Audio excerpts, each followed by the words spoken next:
Assalamualaikum warahmatullahi wabarakatuh. Perkenalkan nama saya Muhammad Husain Badila.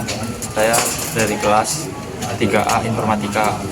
Saya ingin mereview buku tentang mengolah data pegawai dengan Microsoft Excel tingkat lanjut. Bab 1 tentang organisasi dan metode pengolahan data yang efisien. Organisasi data dan laporan merupakan kumpulan dari satu atau beberapa record yang disusun dalam bentuk baris dan kolom. Data biasanya memiliki satu kolom field yang bersifat unik dan disebut primary key.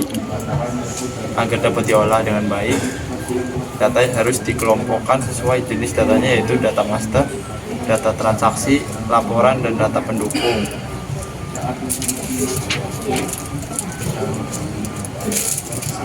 Pengelompokan data di atas bertujuan agar pengolahan data dapat dilaksanakan secara efektif dan efisien karena organisasi data yang baik di mana jenis data yang sama dikelompokkan dalam satu kelompok data.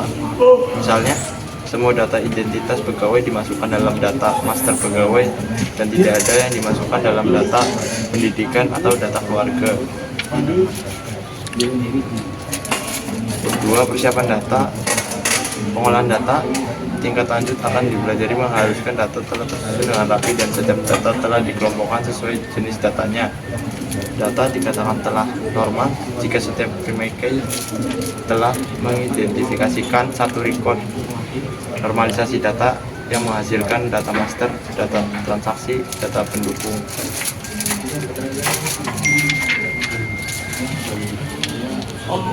Misalkan gelar depan.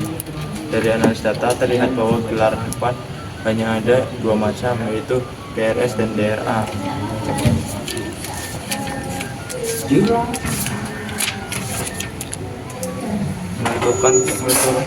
Menentukan status pegawai.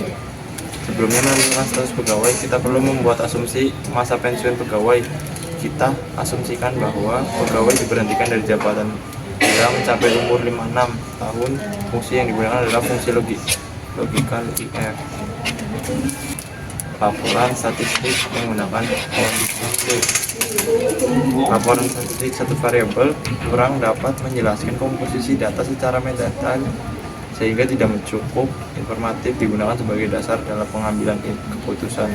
Hanya laporan statistik dengan dua variabel atau lebih yang akan digunakan dan dibahas di dalam buku ini, karena jenis laporan ini mampu menjelaskan dengan baik komposisi dan hubungan antara variabel yang dilaporkan.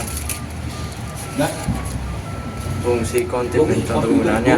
Fungsi kontif digunakan untuk menghitung jumlah data tertentu berdasarkan kriteria yang telah ditentukan. Bentuk fungsi kontif adalah kontif yang digunakan baik pada laporan statistik 2 variabel, 3 variabel maupun 4 variabel.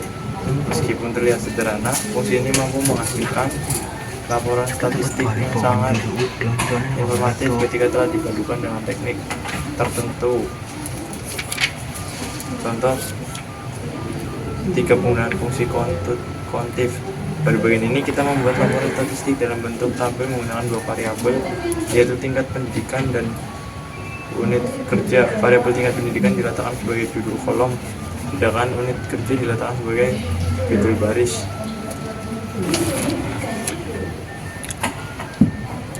Membuat grafik dinamis. Pilih ranking, kemudian masukkan grafik. Muncul kotak dialog box. Pertama, bisa pembuatan grafik. Kedua, klik kolom dan pilih tipe grafik stack kolom in 3D, kemudian klik OK. Sekian dari saya. Wassalamualaikum warahmatullahi wabarakatuh.